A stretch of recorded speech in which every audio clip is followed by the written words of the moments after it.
మిగిలిన డీటెయిల్స్ చూద్దాం. గత ప్రభుత్వం సాగునీటి ప్రాజెక్టులను గాలికొదిలేసిందని మంత్రి ఆనం రామనారాయణ రెడ్డి ఆరోపించారు. కూటమి ప్రభుత్వం అధికారంలోకి వచ్చిన 70 రోజుల్లోనే నీటి ప్రాజెక్టులపై ప్రత్యేక దృష్టి పెట్టిందని తెలిపారు. రైతాంగానికి ప్రజలకు మేలు చేసే విధంగా ముందుకు వెళ్తున్నామని చెప్పారు. ముఖ్యమంత్రి చంద్రబాబు సోమశిల జలాశయాన్ని సందర్శించి నిధులు విడుదల చేసి పనులు ప్రారంభించాలని ఆదేశాలు ఇవ్వడమే ఇందుకు నిదర్శనమని అన్నారు. మాజీ మంత్రి అనిల్ నిర్లక్ష్యం వల్లే అన్నమయ్య డ్యాం కొట్టుకుపోయిందని ఆరోపించారు.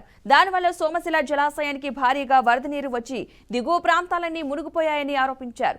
సోమశిల జలాశయం ప్రమాదకర స్థితికి చేరుకుందన్నారు.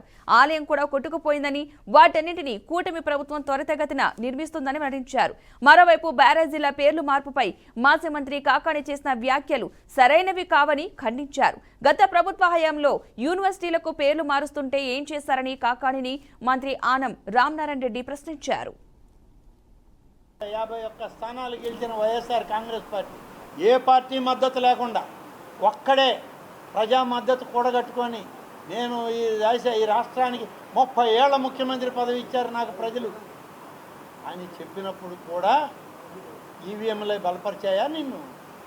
దాన్ని మీరు ఒప్పుకుంటారా? ఇదే మీ ఆలోచన?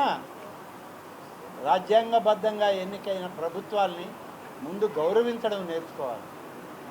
వాళ్ళకి పరిపాలనలో సహకరించడం నేర్చుకోవాలి. ముందు పరిపాలన అనుభవం వస్తే ఈ సమాజంలో ప్రభుత్వంలో మనం ఎలా మెలగాలో మనగలగాలో తెలుస్తుంది.